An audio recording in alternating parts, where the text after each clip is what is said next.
The following contains true stories that I personally experienced. I have used fictional names to hide identities. If you have any stories that you have experienced and would like me to post, let me know.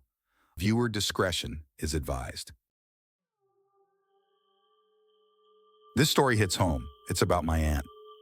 My aunt, let's call her Susan, was always a bit eccentric, but she was the sweetest lady. She loved to garden and bake, and her house was like something out of a fairy tale, full of flowers and the smell of fresh cookies. But a few years back, she started to change. She'd forget little things at first, like where she put her keys or what day it was. We all thought it was just normal aging stuff, you know? But it got worse. She'd forget people's names, even her own sometimes. She'd get really paranoid too, like she thought someone was out to get her. We tried to help her, but it was like she was slipping away. Eventually, it got so bad that we had to admit her to a psych ward. It was a tough decision, but we didn't know what else to do. She couldn't live on her own anymore, and we couldn't take care of her 24/7. So she moved into this hospital.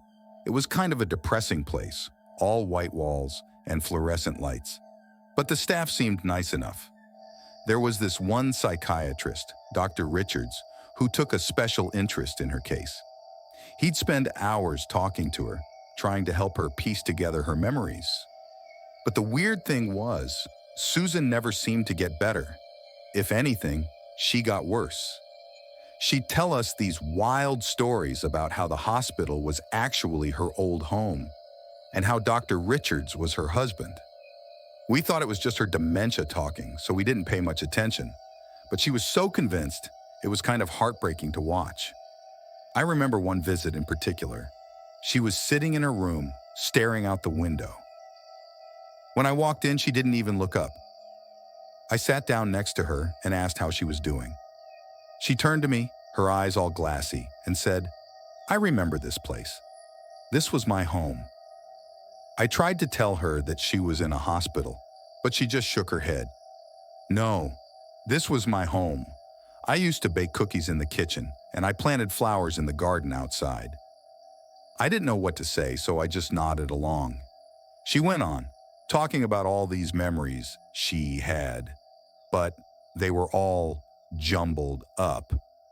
Some of them were from her real life, but others were things that had never happened. It was like her mind was trying to put together a puzzle, but the pieces didn't fit. One day, I decided to talk to Dr. Richards about it. I wanted to understand what was going on in her head. He was a quiet, serious guy, but he seemed genuinely concerned about Susan. He told me that she had a rare form of dementia that caused chronic paranoia.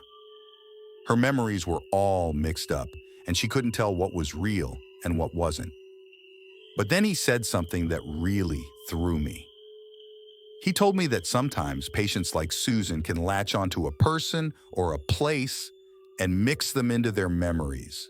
And in Susan's case, she had latched onto him.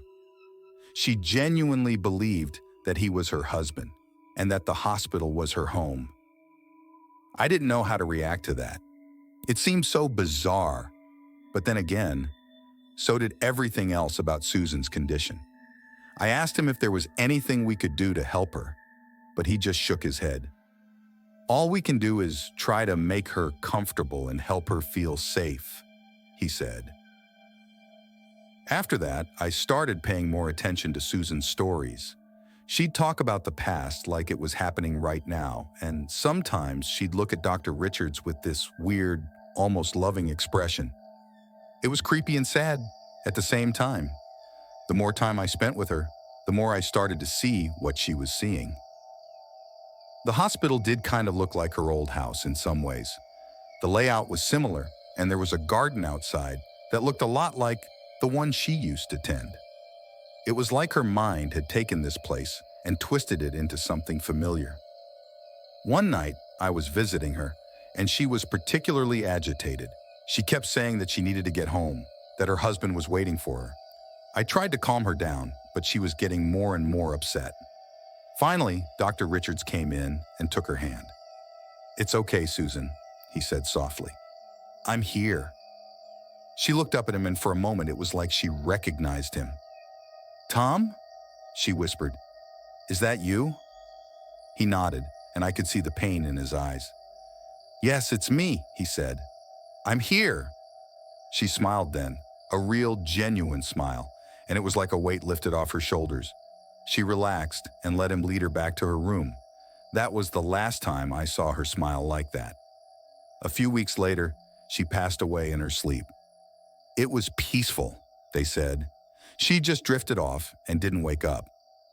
After she died, we went through her things, and I found an old photo album. Flipping through it, I saw pictures of her and her husband, Tom. He looked a lot like Dr. Richards, which was kind of eerie. It made me wonder if maybe, on some level, she really did remember him. I don't know if we'll ever understand what was going on in her head, but I like to think that in her last moments she was happy. She was home with the man she loved, even if it was all in her mind.